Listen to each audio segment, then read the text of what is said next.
and welcome to my channel where I make dishes inspired by some of my favorite video game characters.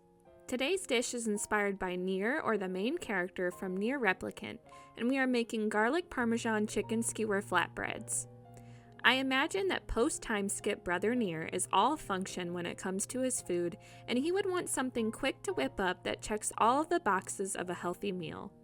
I can see him throwing these skewers and veggies on the fire at camp and tossing them in a flatbread without any care for flavor. He just needs to save Yona. Good thing Emil cares about flavor and would douse the chicken with garlic and Parmesan butter when he's not looking. We'll start out by roasting our vegetables. We'll preheat our oven to 425 degrees Fahrenheit and line 2 baking sheets with aluminum foil. In a large bowl, we'll toss together a sliced bell pepper and yellow onion with olive oil, salt, and pepper, and then pour into an even layer on one of the baking sheets.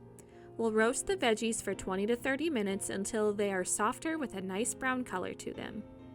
We'll cut some chicken thighs into bite-sized pieces and toss the chicken in a bowl with olive oil, paprika, garlic powder, salt, pepper, onion powder, and cayenne pepper.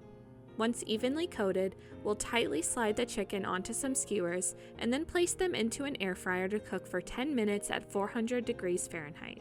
As the chicken cooks, we'll make the garlic Parmesan butter by mixing butter, Parmesan, garlic, parsley, salt, and pepper. It should be a spreadable consistency but not melted, so if it's too solid, pop the bowl into the microwave to soften for a few seconds. We'll also grab our second prepared baking sheet and coat with baking spray before placing our flatbreads on top. We'll sprinkle some water on top of the flatbreads before sliding into the oven to heat for a bit as the chicken finishes.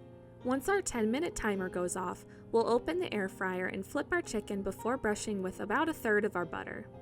We'll cook for another 3 minutes, then once that timer goes off, we'll flip and brush again. We'll then cook for a final 3 minutes until the chicken reaches an internal temperature of 165 degrees Fahrenheit. We can then brush all surfaces of the chicken with our remaining garlic butter. Everything should be warm and cooked at this point, so it's time to assemble. Onto a flatbread, we'll place some veggies, then slide our chicken skewer on top. We'll sandwich the chicken between the two ends of the flatbread before removing the skewer and finally digging in. The full recipe can be found in the description below. Feel free to like if you want a bite, follow for more geeky treats, and comment what foods Nier reminds you of. Thanks for following along.